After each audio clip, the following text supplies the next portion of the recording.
The next 10 graphs should answer the big question that is at the bottom of your screen. Why does workforce housing rent growth continue to be far above both the 10-year and the 30-year trend lines this late in the cycle? It shouldn't be happening, but it is happening, and let's talk about why it is. And this first graph here really frames our quandary. I want you to look at the bars from 2011 onwards, right? So bars from 2011 to 2019. These are showing how many apartment units were delivered after the recession. As you can see, we delivered a lot of new units, a heck of a lot, especially if you compare it to the 15 years before that.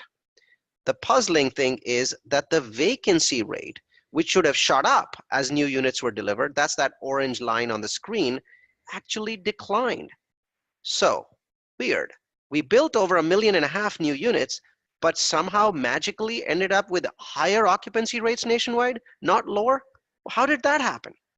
Maybe this next graph explains it. This time we're looking at combined single-family and multifamily new construction. The blue bars are single-family. The orange bars are multifamily. So now you realize that multifamily supply is pretty tiny compared to the single-family construction market. So here's what really happened. In 2003, 2004, 2005, 6, and 7, these years, what actually happened was supply was a lot higher than demand. Demand is this wavy gray line. So you notice that supply in each of these years is actually higher than demand, something that contributed to the crash, though it wasn't the big reason. And then in 2008 and 2009, supply and demand were in balance, right? So supply was dropping, demand was dropping at the same time. Well, 2010, again, supply was higher than demand.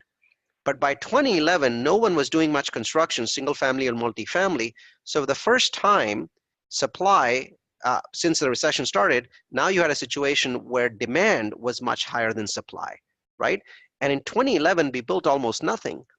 This is only about 600,000 units compared to almost 1.8 million 5 years before that here in 2006. So we were building nothing in 2011, but the demand was going up. Now, as that demand went up, a big gap, a huge big gap started appearing in the marketplace. And that gap didn't close for 6 years. Not until 2017 did the gap close. But because single family households and renter household formation was very strong in 2018, probably because the millennials are finally getting jobs, now we have a newer gap developing, and that's right here. And that's keeping rental prices going even though they've gone up so much. Another big factor is the monthly payment. As you can see, except for right here in 2011 and 2012, home payments are consistently higher than rent payments. And that gap has now widened in the last 2 years. So you see it right here. Well, that's sustaining apartment demand. But that demand is not across the board. The 3 lines on the graph show you vacancy trends by apartment class.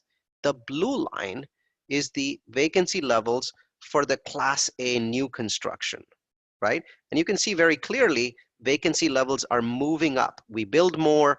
Well, now we have lower vacancy levels, higher vacancy levels, lower occupancy levels. So that makes a lot of sense. Now, unlike past cycles, 93% of all this new inventory was Class A. So only 7% was Class B, which is this orange line. So the Class B, which is in orange, also started to decline and continued to decline throughout this, this last 8-year cycle. Since President Clinton ended the HUD development program in 1989, we've built almost 0 Class C. And given that the Bs are also in demand, very few of the older Bs were rolling over and becoming Class C, which is what usually happens.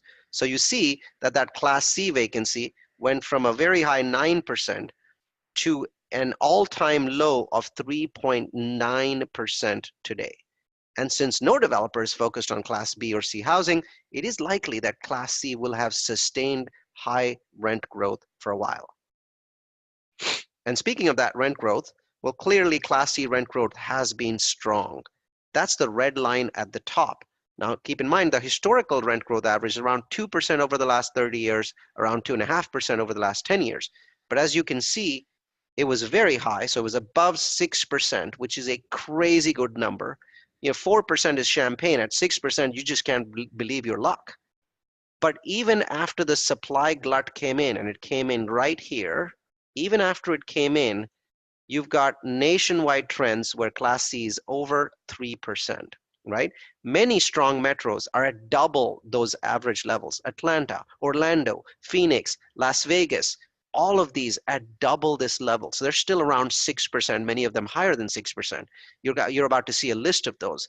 And so you see incredible, incredible growth, which leads to incredible returns. Keep in mind, 3% doesn't sound like a lot. But when we are trying to project doubling investor money in 5 years, we're looking for 2.5 to 3%. At 4 or 5%, we can make all the damn mistakes in the world and still get there.